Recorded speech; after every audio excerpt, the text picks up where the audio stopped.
notre Seigneur et Sauveur soit glorifié. Amen.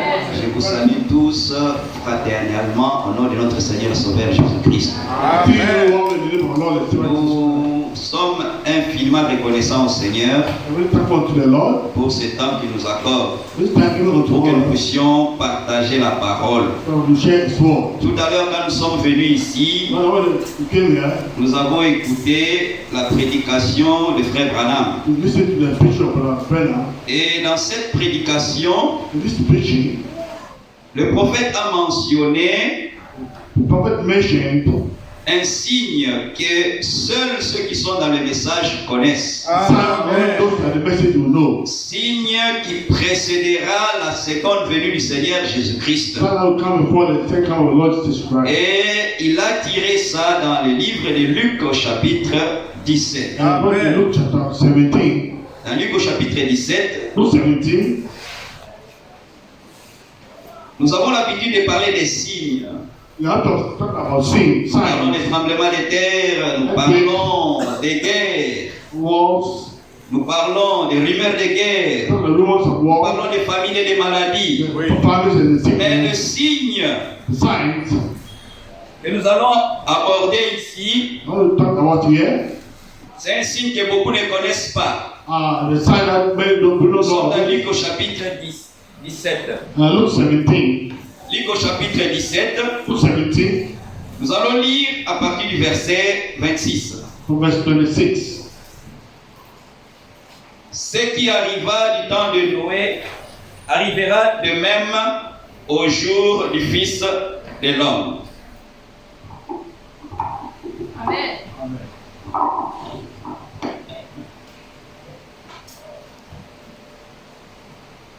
Ce qui arriva du temps de Noé arrivera de même au jour du Fils de l'homme. Les hommes mangeaient, buvaient, se mariaient leurs enfants, jusqu'au jour où Noé entra dans l'arche, le déluge vint, et les fils tous périrent. Ce qui arriva du temps de Lot arrivera pareillement. Les hommes mangeaient, buvaient, achetaient, vendaient, plantaient, bâtissaient. Mais le jour où Lot sortit de Sodome, une pluie de feu et de soufre tomba du ciel et les fit tous périr. Il en sera de même le jour où le Fils de l'homme sera manifesté. Amen. Amen. Dans la Bible, quand on parle du Fils de l'homme, on fait allusion au Seigneur Jésus-Christ. Dans Luc chapitre 17, verset 30, on a fait mention de la manifestation du Fils de l'homme. Mais si nous allons dans Luc chapitre 18, là on nous parle maintenant de la venue du Fils de l'homme. Donc avant que le Fils de l'homme ne vienne, selon Luc chapitre 18, au verset 8 et 9, il faudrait au préalable que le Fils de l'homme soit manifesté. Amen. Selon Luc 17, 30. Dans Luc chapitre 18, la Bible nous dit ceci concernant la venue du Seigneur Jésus-Christ. Commençons au verset 6. Le Seigneur ajouta: entendez ce que dit le juge inique, et Dieu ne fera-t-il pas justice à ses élus qui crient à lui jour et nuit, et tardera-t-il à leur égard? Je vous l'ai dit, il leur fera promptement justice. Mais quand le Fils de l'homme viendra, trouvera-t-il la foi sur la terre? Ici, on parle de la venue du Fils de l'homme. Là où nous avons lu dans Luc chapitre 17, on parle de la manifestation du Fils de l'homme. Et dans Luc chapitre 18, on nous montre que quand le Fils de l'homme viendra, trouvera-t-il la foi sur la terre? Oui, ça c'est une question qui est posée. Mais toi et moi, qui avons reçu la parole restaurée, nous pouvons répondre par l'affirmative à cette question. Quand le Fils de l'homme reviendra, il trouvera la foi sur la terre. Puisqu'il a rétabli la parole pour que toi et moi, nous que les apôtres. Mais avant sa venue, il a fallu qu'il soit manifesté. Et nous allons voir comment il s'est manifesté au début de l'histoire de l'Église. Puisque Dieu, quand le déluge a eu lieu, c'est à partir des 3 enfants de Noé que la terre a été repeuplée. Il y avait Sem, il y avait Japheth et il y avait Cam, je crois. Ce sont les 3 fils de Noé qui ont peuplé la terre. Quand le prophète en parle, il montre que l'un c'est l'ancêtre des nations, l'autre c'est l'ancêtre des Samaritains, l'autre c'est l'ancêtre des Juifs. Et c'est de Sem qu'est venue la notion, on appelle antisémitisme. Tous ceux qui sont contre les Juifs, on les appelle les antisémitistes. Ce sont les descendants de Sem, ça c'est ce qui vient jusqu'aux Hébreux. Et le Seigneur, en son temps, il a manifesté le signe du Fils de l'homme. D'abord sur les Juifs. Nous sommes dans Jean chapitre 1er. Jean chapitre 1er. Là, le Seigneur a manifesté le signe du Fils de l'homme. Jean chapitre 1er.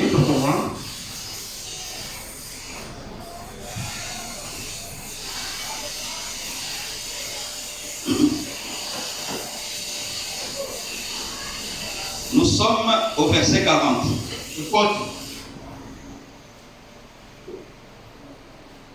André, frère de Simon-Pierre, était l'un des 2 qui avait entendu les paroles de Jean et qui avait suivi Jésus.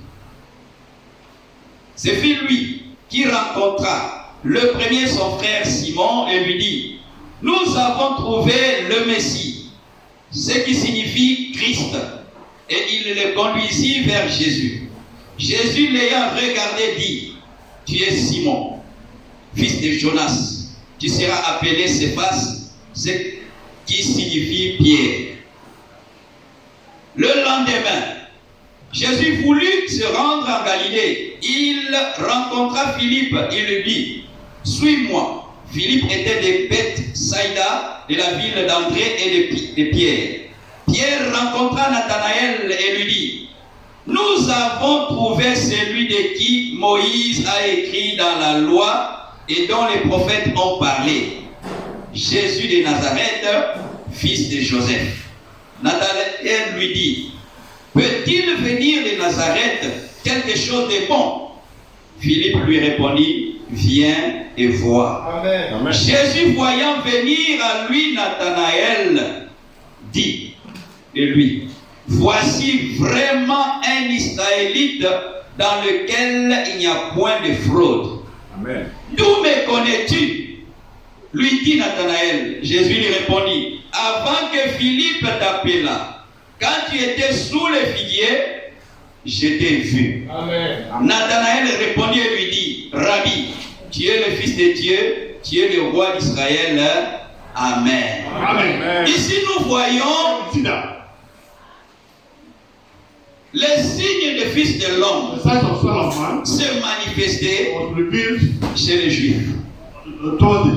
Et Dieu, lui-même dans la chair humaine, a révélé à Pierre son nom, le nom de son père. Il a révélé à Nathanaël, là où même Nathanaël était accroupi en train de prier.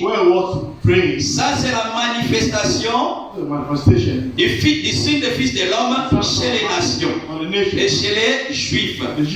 Et nous voyons aussi que le même Dieu qui a agi chez les Juifs dans Jean chapitre 1er, le même Dieu va aller agir chez les Samaritains. Là, nous sommes dans Jean chapitre 4. Le même ministère s'est accompli dans Jean chapitre 4, quand Jésus-Christ est allé voir la femme, a rencontré la femme au puits. Nous sommes dans Jean chapitre 4. À partir du verset 10. Jésus lui répondit. Commençons au verset 7. Une femme de Samarie vint puiser de l'eau. Jésus lui dit, donne-moi à boire. Car ses disciples étaient allés à la ville pour acheter des vivres. La femme samaritaine lui dit, comment toi, qui es juif, me demandes-tu à boire, à moi qui suis une femme samaritaine? Les Juifs, en effet, n'ont pas de relation avec les Samaritains. Jésus lui répondit, si tu connaissais les dons de Dieu, et qui est celui qui te dit, donne-moi à boire, tu lui aurais toi-même demandé à boire, et il t'aurait donné de l'eau vive. Seigneur, lui dit la femme, tu n'as rien pour puiser, et le puits est profond. D'où aurais-tu donc cette eau vive? Es-tu plus grand que notre père Jacob, qui nous a donné ce puits et qui en a bu lui-même, ainsi que ses fils et ses troupeaux? Jésus lui répondit, quiconque boit de cette eau aura encore soif, mais celui qui boira de l'eau que je lui donnerai n'aura jamais soif. Et l'eau que je lui donnerai deviendra en lui une source d'eau vive qui jaillira jusque dans la vie éternelle. Amen. La femme lui dit, Seigneur, donne-moi cette eau afin que je n'ai plus soif et que je ne vienne plus puiser ici. Amen. Amen. La femme dit, donne-moi de cette eau afin que je ne vienne plus puiser ici.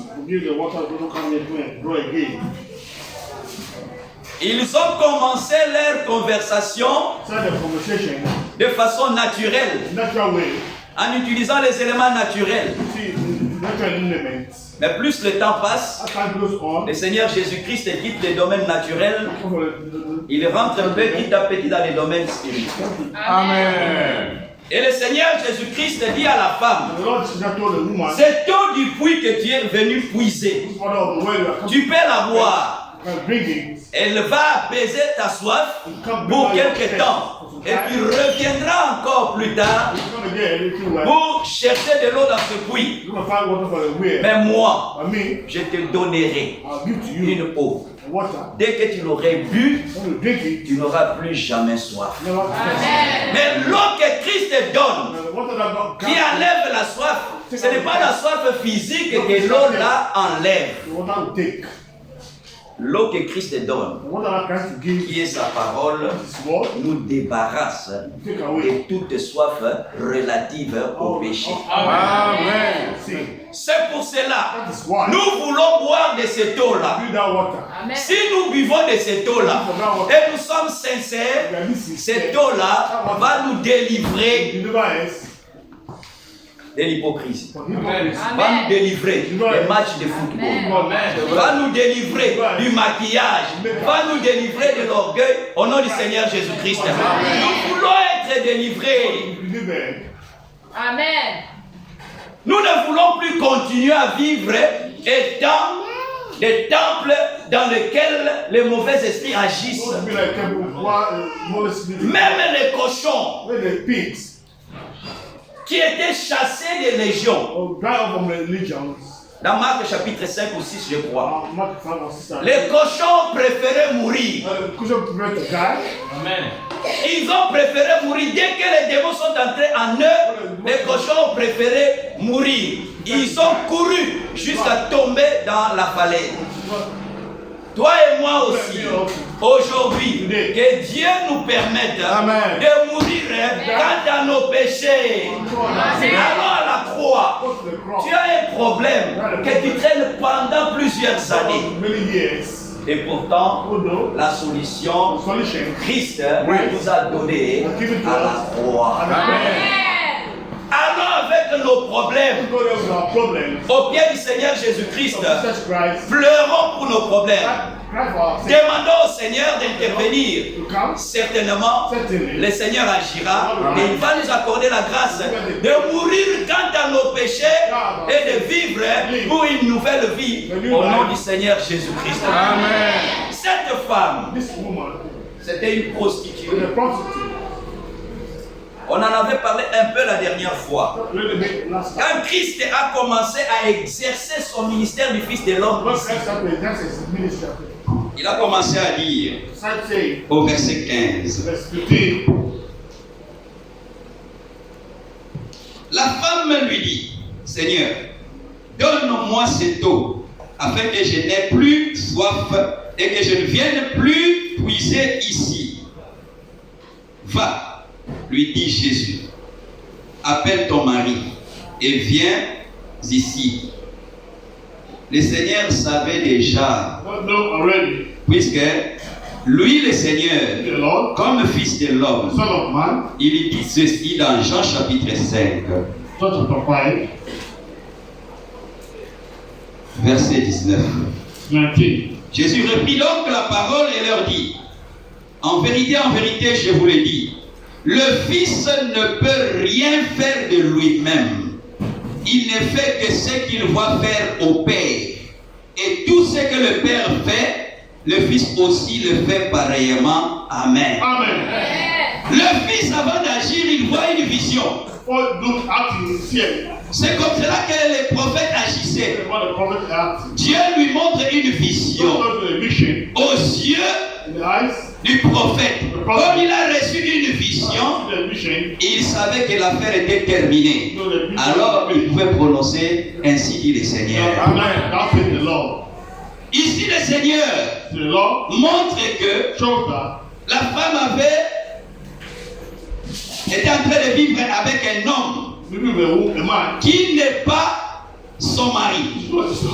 Elle avait vécu avec 5 hommes. Avec 5 hommes.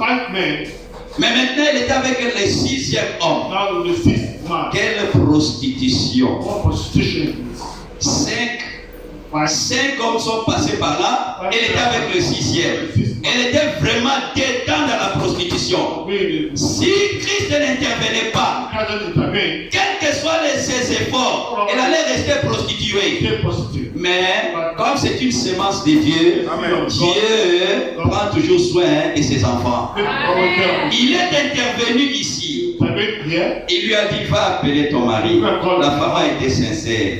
Peut-être elle pensait que c'est un autre homme qui est venu comme ça pour chercher encore cette affaire sale. Mais elle ne savait pas que celui qui était devant lui, c'est le Dieu manifesté dans la chair. Et les péchés n'avaient aucune emprise sur le Seigneur Jésus. Et la Bible montre ici, la femme répondit au verset 17. Je n'ai point de mari. Jésus lui dit, tu as eu raison de dire, je n'ai point de mari, car tu as eu 5 maris, et celui que tu as maintenant n'est pas ton mari. En cela, tu as dit vrai. Seigneur, lui dit la femme, je vois que tu es prophète. Nos pères ont adoré sur cette montagne, et vous vous dites que le lieu où il faut adorer est à Jérusalem. Femme, lui dit Jésus, crois-moi, l'heure vient où ce ne sera ni sur cette montagne, ni à Jérusalem que vous adorerez le Père. Vous adorez ce que vous ne connaissez pas. Nous adorons ce que nous connaissons, car le salut vient des Juifs. Amen.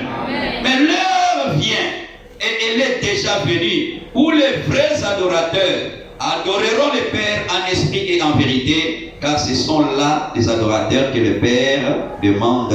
Amen. Amen. Le ministère des Fils de l'homme a encore agi chez les Samaritains.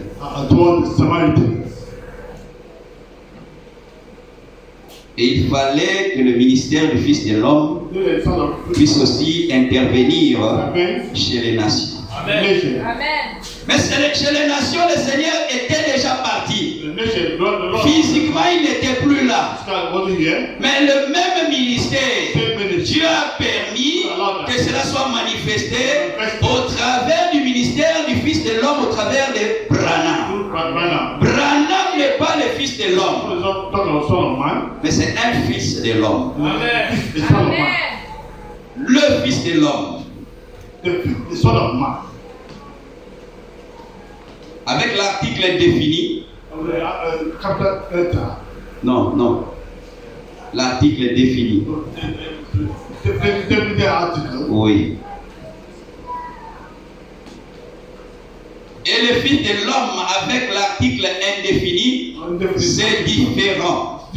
Quand on parle le fils de l'homme dans la Bible, on fait allusion au Seigneur Jésus-Christ.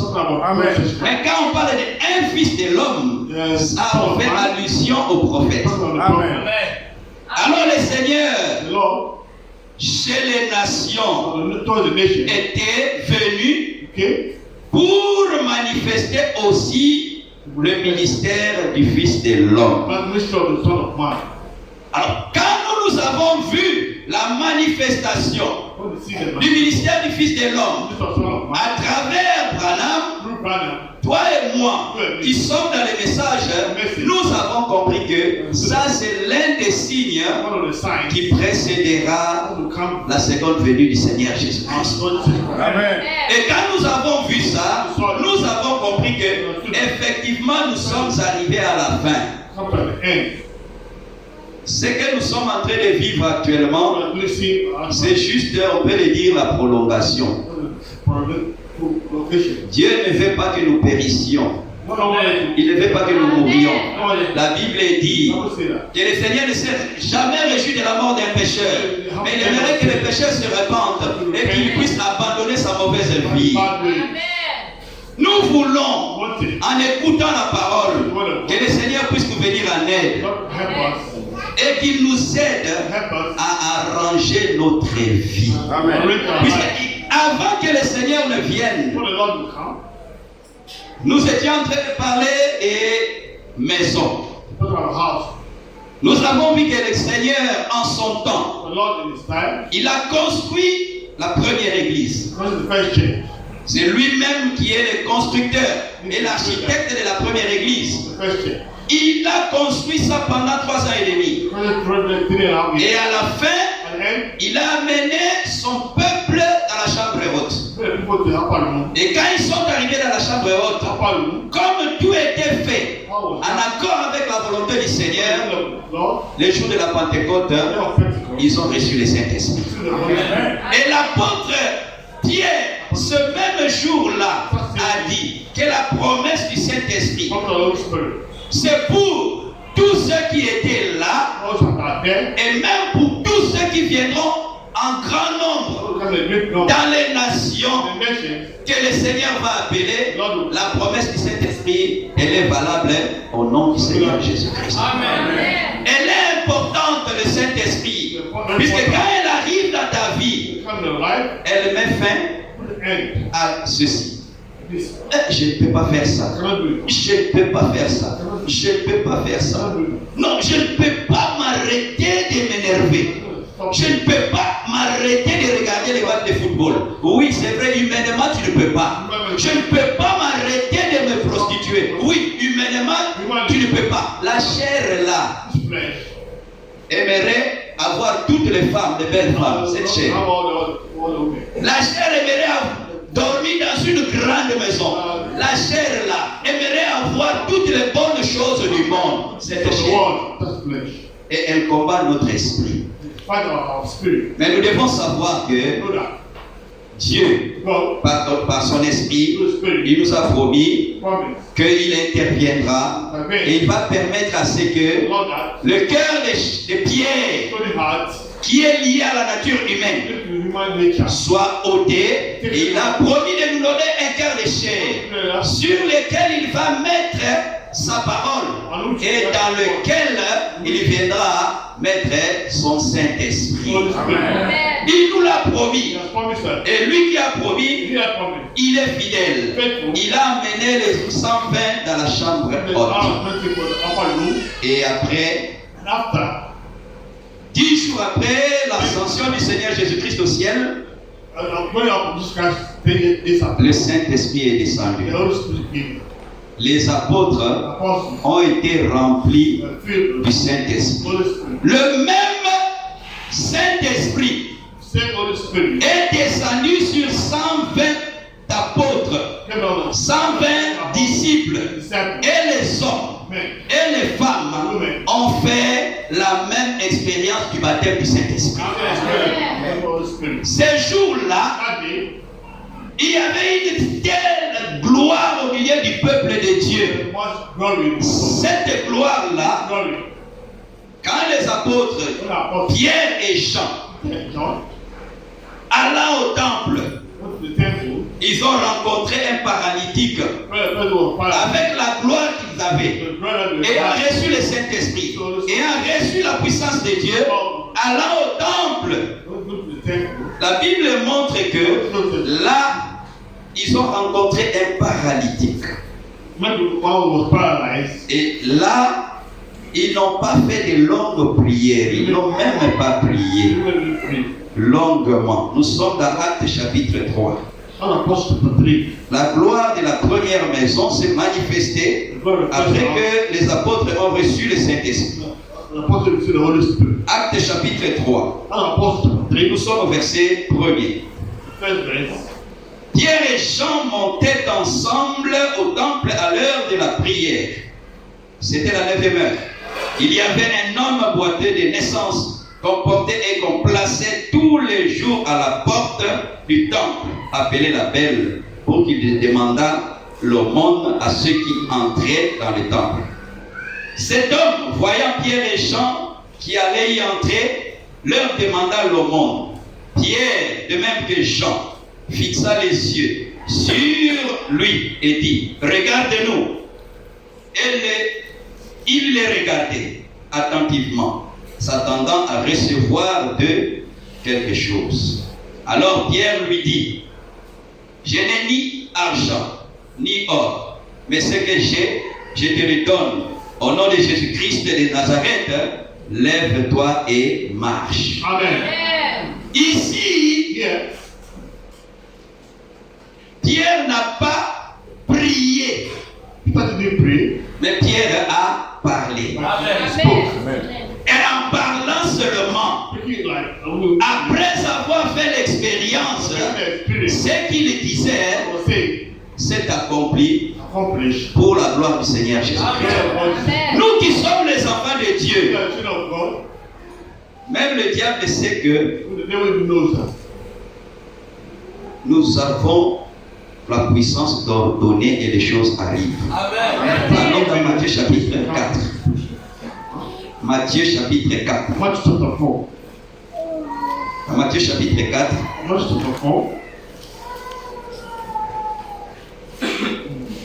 Nous sommes dans Matthieu chapitre 4. À partir du premier verset, nous allons lire jusqu'au verset 3. Alors Jésus fut amené par l'Esprit dans le désert pour être tenté par le diable. Après avoir jeûné 40 jours et 40 nuits, il eut faim. Le tentateur, s'étant approché, lui dit: si tu es fils de Dieu, ordonne que ces pierres deviennent de pain. Satan sait que si nous sommes fils et filles de Dieu, nous pouvons donner des ordres. Amen. Ici, il dit: si tu es fils de Dieu, ordonne que ces pierres se transforment en pain. Mais nous ne pouvons pas, même si nous avons la capacité, la possibilité, répondre à la volonté du diable.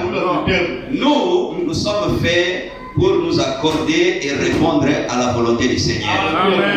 Les apôtres, quand ils ont reçu le Saint-Esprit, nous voyons ici que Pierre n'a pas crié. Il n'a pas crié longuement.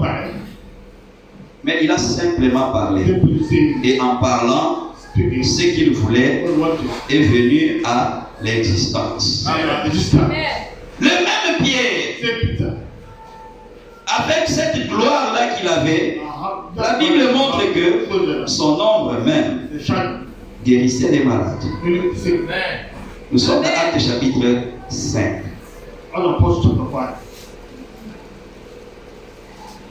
Commençons verset 14. le nombre de ceux qui croyaient au Seigneur, hommes et femmes, s'augmentait de plus en plus, en sorte qu'on apportait les malades dans les rues et qu'on les plaçait sur des lits et des couchettes, afin que lorsque Pierre passerait, son ombre au moins couvrit quelqu'un d'eux. La multitude accourait aussi des villes voisines à Jérusalem, amenant des malades et des gens tourmentés par des esprits impurs, et tous étaient guéris. Amen. Amen. Ça, c'était la puissance qui était dans la première maison.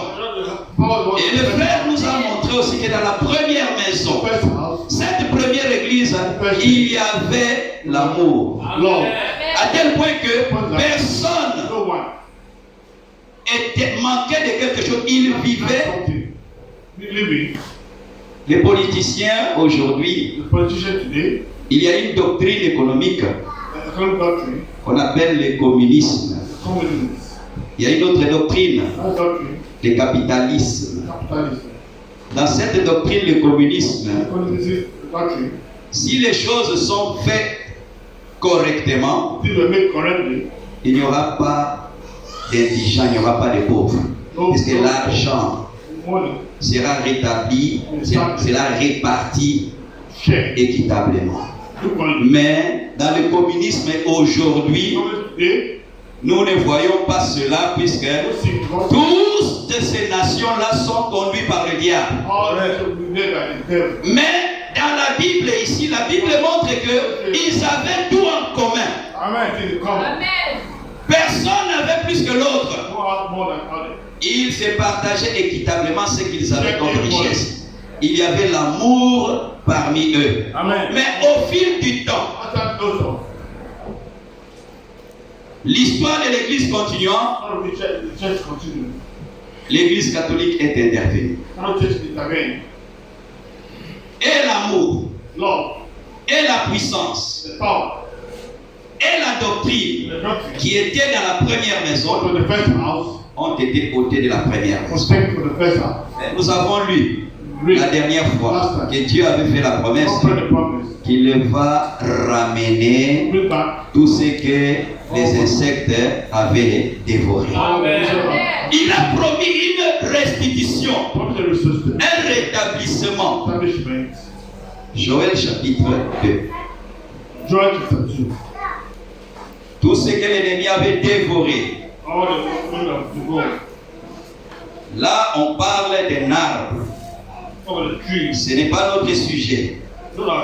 Mais on veut juste mentionner que l'ennemi est intervenu et il a enlevé tout ce qui était positif dans la première maison, qui est la première église que le Seigneur a bâtie. Joël chapitre 2.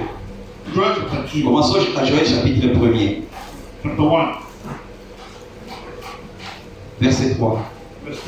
Racontez-le à vos enfants, et que vos enfants les racontent à leurs enfants, et leurs enfants à la génération qui suivra.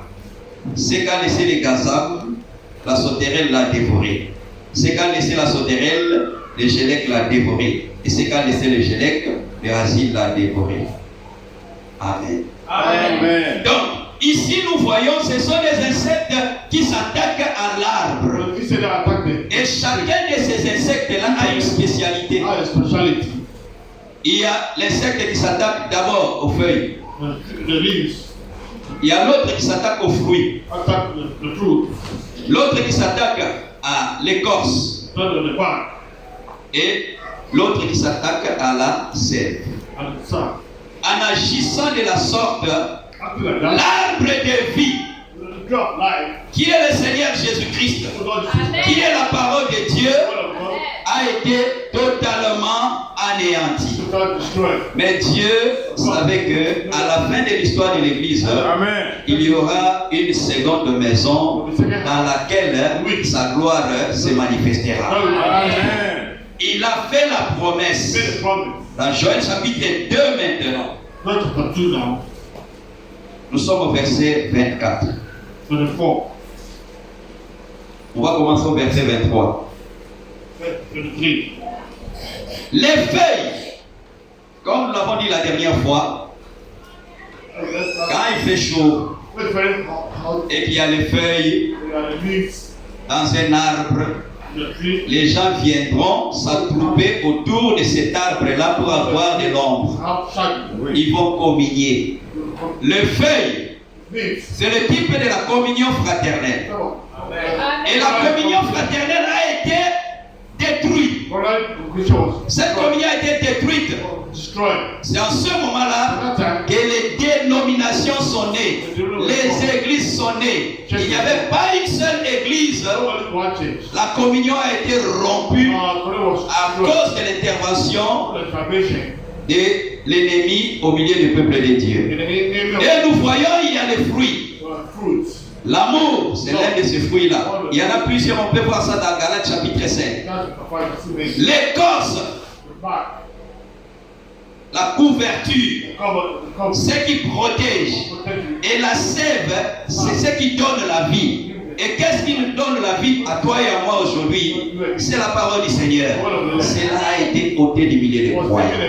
Mais Dieu avait promis qu'il va restituer. Amen.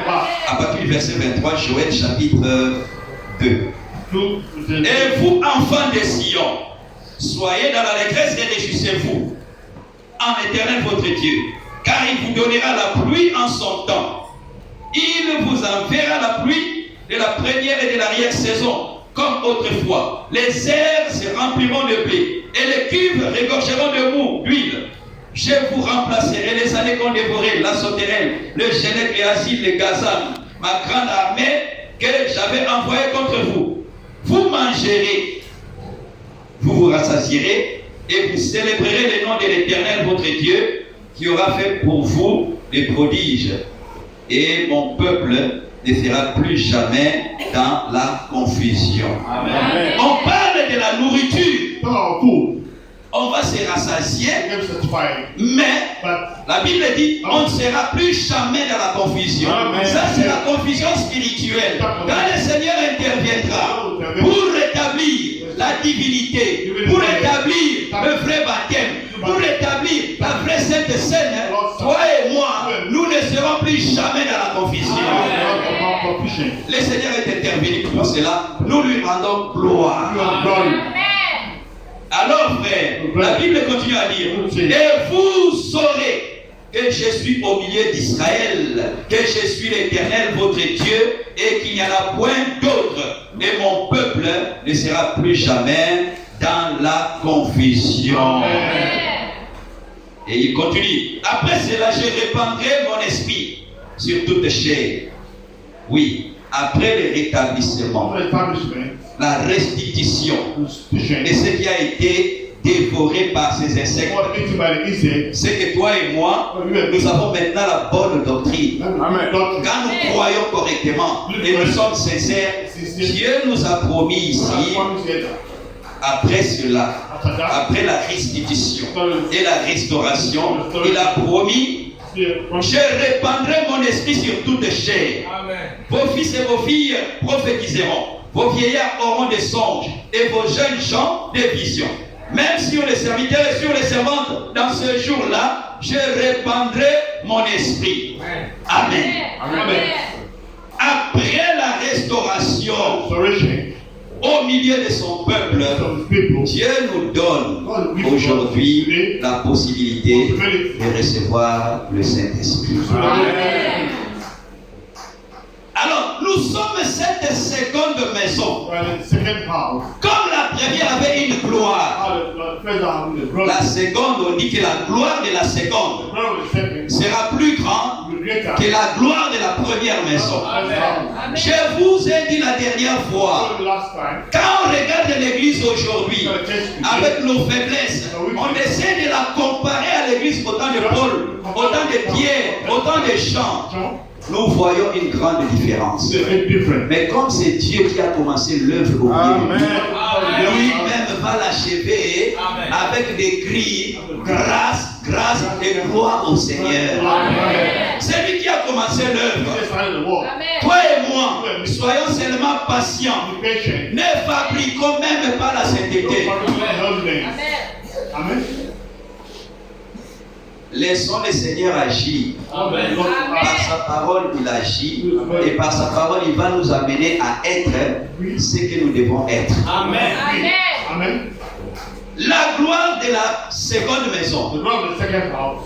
Quand cette gloire se manifestera, That will be revealed. quand la pluie de l'arrière-saison se déversera, That will be c'est en ce moment-là for que one moment. ce que nous lisons dans Romains va devenir une réalité. Romains chapitre 8. Romans chapter 8. À partir du verset 18. From 18. J'estime que les souffrances du temps présent ne sauraient être comparées à la gloire à venir qui sera révélée pour nous. Oui. C'est vrai, nous souffrons, Suffering. mais les souffrances que nous subissons aujourd'hui, You are going through. nous ne pourrons pas les comparer à la gloire qui nous attend. The brother looking for Parce us. que ce qui nous attend au paradis, la Bible dit que ce sont des choses que l'œil n'a point vues. I'm not saying. Des choses qui ne sont jamais montées dans le cœur de l'homme. About the heart of man. Des choses qu'on ne peut même pas exprimer par le langage humain. Ce sont ces choses-là que Dieu garde pour toi et moi de l'autre côté. Amen. C'est pour cela, frère, notre désir à nous, Our desire in us. que le royaume du Seigneur vienne Amen. et Amen. mettre fin à toutes les souffrances que nous avons. On a l'habitude de le dire. I'm saying. On peut avoir 10 millions. On pense qu'on a réglé tous ces problèmes. I don't know the problem. Ah, si on n'a pas de problèmes financiers, on peut avoir des problèmes physiques. Physical problem. Si on n'a pas de problèmes physiques, on peut avoir des problèmes sociaux. Si on n'a pas de problèmes sociaux, on peut avoir des problèmes mentaux. Si on n'a pas de problèmes mentaux, on peut avoir des problèmes psychologiques. On a toujours des problèmes. Always problem. Pour mettre fin à cela, que le Seigneur vienne et qu'il établisse son royaume. Amen. Alors, Then, la Bible nous montre ici que les souffrances du temps présent ne seraient pas, ne pourraient être comparées à la gloire à venir qui sera révélée pour nous. Aussi la création attend-elle avec un ardent désir la révélation des fils de Dieu. Voilà. Même le monde dans lequel nous vivons, the world we are living le monde est en attente. in, waiting, Le monde attend waiting. la révélation, la manifestation des fils et des filles de Dieu. The Son of God. Amen. Puisque avant que le monde ne puisse passer par ses souffrances, God wanted us to il y avait une fille de Dieu et un fils de Dieu avant que le péché n'intervienne. Et à l'époque, that time, c'est le fils là that's all. et la fille The daughters. qui dominaient tout ce qu'il y avait sur la terre. Amen. Ça, c'était avant le péché. Mercy. Et le Seigneur Jésus-Christ est venu Okay. pour te ramener, toi et moi, à la condition qu'Adam et Ève avaient avant le péché. Amen. Amen. Il veut nous ramener à l'originel. Bring them back to our originality. Donc la création attend Creation is waiting. la manifestation Manifestation. des fils et des filles de Dieu. Daughters of God. Alors la Bible continue à dire ici, What do we say here? au verset 20, Transparent. car la création a été soumise à la vanité, non de son gré, mais à cause de celui qui l'y a soumise, avec l'espérance qu'elle aussi sera affranchie de la servitude et de la corruption, pour avoir part à la liberté et la gloire des enfants de Dieu. Or, nous savons que jusqu'à ce jour, la création tout entière subit et souffre des douleurs de l'enfantement. Quand nous voyons les guerres, We see wars, les tremblements de terre, earthquakes, ça, this one, ce sont les souffrances the suffering. de l'enfantement. of the Ça veut dire quoi? La terre est en train de passer par des souffrances. Once you suffer, Puisque après ces souffrances, comme une femme enceinte a des douleurs de l'enfantement, et après une nouvelle vie vient au monde, come to the world. cette terre par les guerres, par les tremblements de terre, par les inondations, est en train de passer par les douleurs de l'enfantement. Et la terre sur laquelle nous sommes va déboucher sur une nouvelle terre. Mais avant que ce temps-là n'arrive, il faut au préalable que les fils de Dieu puissent être manifestés. Verset 22. Or, nous savons que jusqu'à ce jour, la création tout entière soupire et souffre les douleurs de l'enfantement. Et ce n'est pas elle seulement, mais nous aussi, qui avons les prémices de l'esprit, nous aussi nous soupirons en nous-mêmes. Oui, nous soupirons. Amen. Quand Lot était à Sodome et Gomorrhe, la Bible dit, quand il voyait comment les péchés se commettaient dans la ville, il était mal à l'aise, il était abattu. Nous aussi, quand nous voyons ce qui arrive dans le monde, nous ne nous sentons pas à l'aise. La terre n'est pas chez nous. Nous avons un endroit où nous pourrons nous sentir à l'aise. C'est dans la Nouvelle Jérusalem. Alors, la Bible montre ici que le verset 25, et ce n'est pas elle seulement, mais nous tous aussi qui avons les prémices de l'esprit, nous aussi nous soupirons en nous-mêmes en attendant l'adoption, la rédemption de notre corps. Amen. Amen. Amen. Mais avant que cela n'arrive,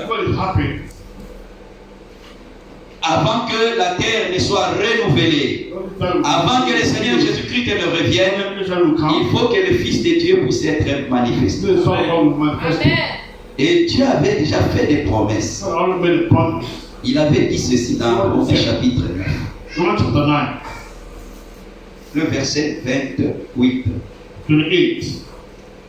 Car le Seigneur exécutera avec justice pleinement et promptement sur la terre ce qu'il a résolu. Amen. Dieu a résolu d'accomplir quelque chose. L'accomplissement de ce que Dieu a prévu permettra à la maison, la seconde, d'avoir une gloire plus grande que la première maison. Amen. En notre temps, Dieu a utilisé un homme qui fait partie de l'église à laquelle toi et moi nous appartenons. Amen. Qui a cru en la même parole que toi et moi. Mais Dieu a permis à cet homme. Hier on a écouté ça. Je pense qu'hier c'était Frère Franck qui a parlé. Frère Franck a dit, depuis Moïse, il n'y a aucun ministère qui a été grand. Depuis Moïse, parmi les êtres humains, il n'y a aucun ministère qui a été plus grand que celui que Branham a fait. Ça c'est oui et amen. Amen. Ce ministère-là, Dieu l'a donné à un homme qui fait partie de la même église que toi et moi. Dieu lui a donné ce ministère. Il a évolué comme toi et moi, baptisé, justifié, sanctifié et rempli du Saint-Esprit. Dieu l'a pris, Dieu l'a mis dans l'église. Il l'a mis dans le corps. Mais un temps est arrivé que Dieu a permis à ça, c'est juste un modèle de ce que toi et moi allons expérimenter en grandeur nature. Amen. Dieu a permis qu'un seul homme puisse l'expérimenter. Oui.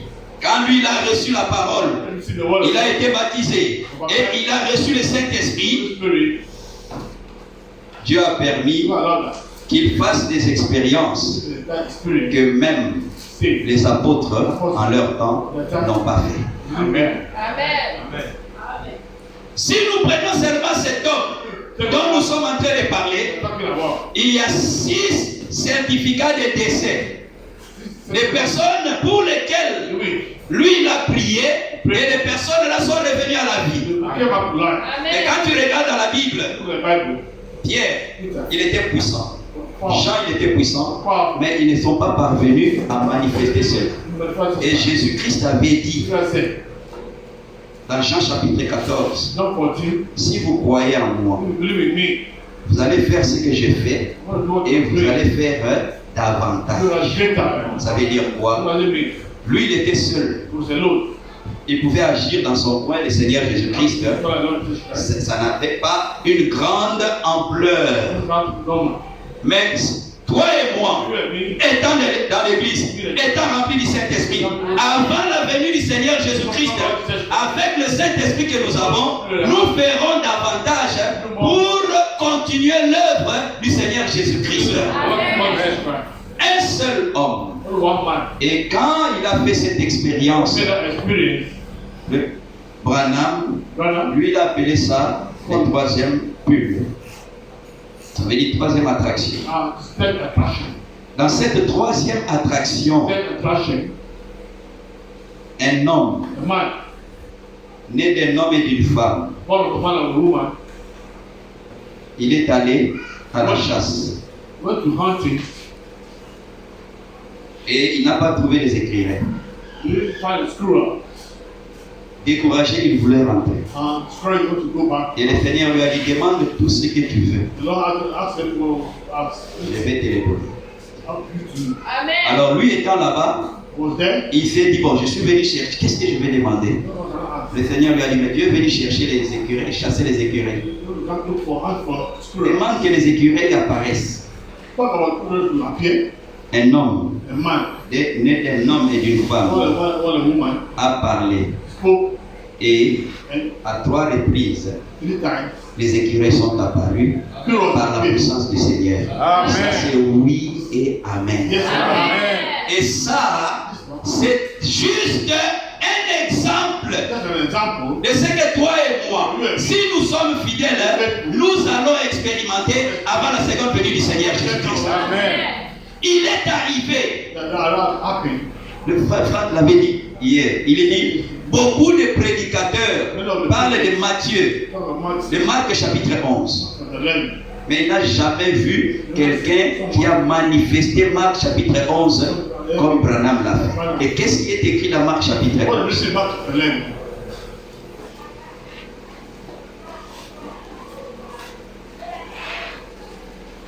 Marc chapitre 11. Nous sommes au verset 20.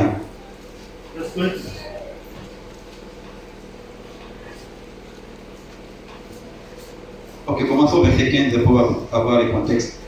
Ils arrivèrent à Jérusalem et Jésus entra dans le temple et il s'est mis à chasser ceux qui vendaient et qui achetaient. Ah, ok. Ça, pour qu'on comprenne ça, commençons au verset 12. Je vais sauter certaines parties. Le lendemain, après qu'ils furent sortis de Béthanie, Jésus eut faim. Apercevant de loin un figuier qui avait des feuilles, il alla voir s'il trouverait quelque chose. Et s'en étant approché, il ne trouva que de feuilles, car ce n'était pas la saison des figues. Prenant alors la parole, il lui dit que jamais personne ne mange de ton fruit. Et ses disciples l'entendirent. Alors, nous sommes maintenant au verset 20. Le matin, en passant, les disciples virent le figuier séché jusqu'aux racines. Pierre, se rappelant ce qui s'était passé, dit à Jésus, Rabbi, regarde le figuier que tu as maudit à sécher. Jésus prit la parole et leur dit, ayez foi en Dieu. Amen. Je vous l'ai dit en vérité, si quelqu'un dit à cette montagne, ôte-toi de là et jette-toi dans la mer, et s'il ne doute point en son cœur, mais croit que ce qu'il dit arrive, il le verra s'accomplir. C'est pourquoi je vous dis, tout ce que vous demanderez en priant, croyez que vous l'avez reçu et vous le verrez s'accomplir. Amen. Ici, au verset 23 au verset 24, il ne s'agit pas de la prière. Le Seigneur montre ici, au verset 23, Si quelqu'un dit à cette montagne, ça veut dire quoi? On ne prie même pas. On parle seulement. Mais pour parler ainsi, il faut avoir fait l'expérience avec le Seigneur. Alors, cet homme dont nous sommes en train de parler brièvement, Dieu lui a dit de parler et les écureuils sont apparus. Ça, c'est avec les animaux. Il a fait cette expérience-là. Ils sont allés maintenant rendre visite à une sœur. Étant parti chez la sœur, ils étaient en train de parler de ce que le Seigneur avait fait, de ce que le Seigneur avait créé les écureuils. La sœur a entendu, la sœur a dit, frère, ça c'est la vérité. Alors, le Seigneur a dit au frère Branham, demande-lui tout ce qu'elle veut. À l'instant même, cela lui sera accordé au nom de Jésus-Christ. Amen. Alors, la dame était pauvre. Ses deux parents étaient pauvres. Elle-même était veuve. Pas de moyens. Sa sœur était paralytique. Était dans un fauteuil roulant. Alors, elle avait deux enfants qui ne voulaient pas croire au Seigneur, qui se moquaient même de la parole du Seigneur. Pendant que leur maman était avec les frères parlant des expériences du Seigneur, les enfants étaient en train de se moquer. Alors, le Seigneur a dit à frère Branham, demande-lui tout ce qu'elle veut. À l'instant même, cela lui sera accordé. La femme a dit, qu'est-ce que je vais demander? Le frère lui dit, tu peux même demander $1 million, ça va sortir ici. La femme a regardé, il a regardé. $1 million, on peut avoir ça. $10 millions, on peut avoir ça. Et tout ça là, c'est lié à la terre. C'est vrai. Ça va finir un jour. Mais la femme a regardé, elle a réclamé le salut. Amen. Les âmes de ses deux fils. Amen. Et à l'instant même, le prophète a dit, je te les accorde. Amen. Amen. À l'instant même, les enfants sont tombés. Eux qui se moquaient quelques minutes auparavant des témoignages, ils sont tombés, ils ont commencé à pleurer, ils se sont repentis et ils se sont fait baptiser au nom du Seigneur Jésus-Christ. Ça, c'est un homme qui a fait. Mais le Seigneur agissant au travers de cet homme, il voulait montrer que ça c'est juste un exemple de ce que l'Église tout entière va expérimenter avant la seconde venue du Seigneur Jésus-Christ. C'est pour cela, frère, continuons à venir à l'église, continuons dans la fidélité, continuons à travailler, fortifions-nous par la parole. Le Seigneur va agir et va permettre à ce que nous puissions manifester une gloire plus grande que la gloire de la première maison. Dans la première maison, Pierre, c'est son ombre qui pouvait guérir. L'ombre seulement.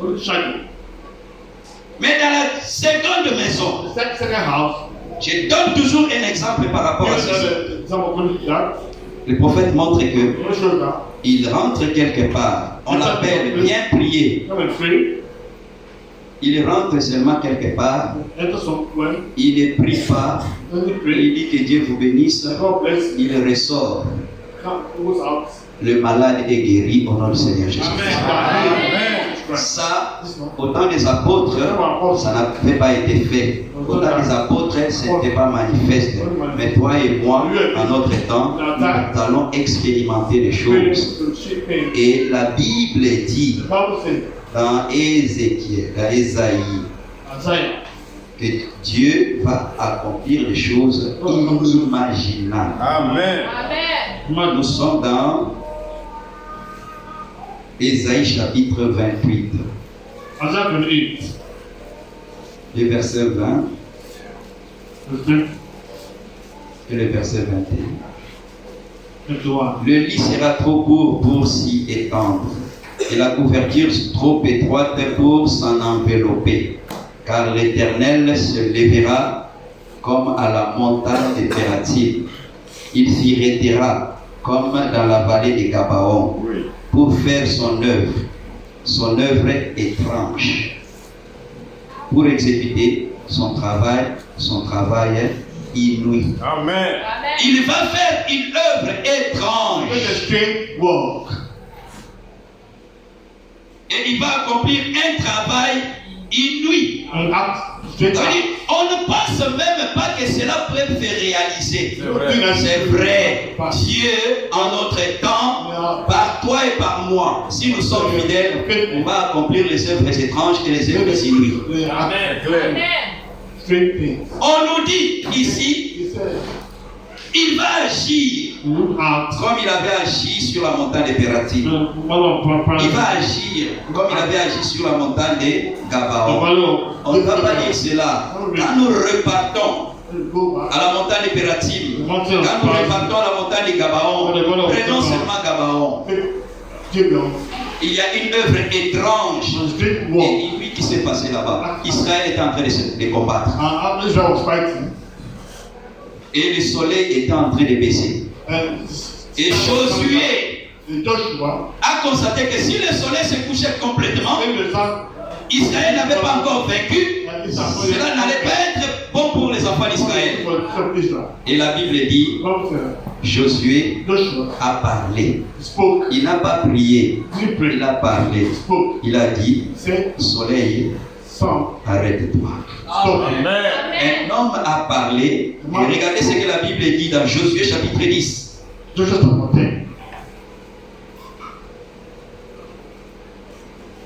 Nous sommes au verset 12. Alors Josué parla à l'Éternel le jour où l'Éternel livra les Amoréens aux enfants d'Israël, et il dit en présence d'Israël, soleil, arrête-toi sur Gabaon, et toi lune sur la vallée d'Ajalon. Et le soleil s'arrêta, et la lune suspendit sa course, jusqu'à ce que la nation eût tiré vengeance de ses ennemis. Cela n'est-il pas écrit dans le livre du juste? Le soleil s'arrêta au milieu du ciel et ne se hâta point de se coucher presque tout un jour. Il n'y a point eu de jour comme celui-là, ni avant, ni après, où l'Éternel ait écouté la voix d'un homme, car l'Éternel combattait pour Israël. Et Josué et tout Israël avec lui retournant au camp à Gilgal. Amen. En notre temps aussi, il y a des œuvres étranges et des œuvres inouïes que le Seigneur va accomplir avant la seconde venue du Seigneur Jésus-Christ. Cela va montrer que la gloire de la dernière maison à laquelle nous appartenons sera plus grande que la gloire de la première, puisque nous allons faire des expériences qu'aucun homme dans les anciens temps n'avait fait. Amen. Nous allons le mettre.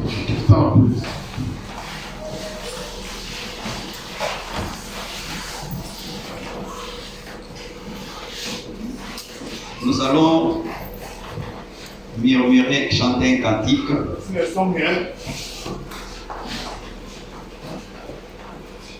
Le cantique numéro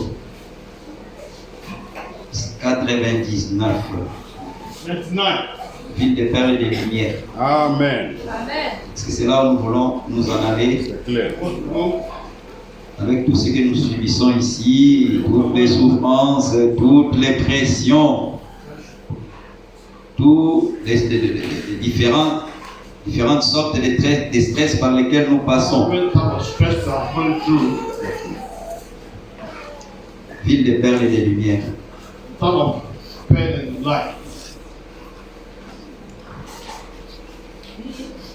Yeah.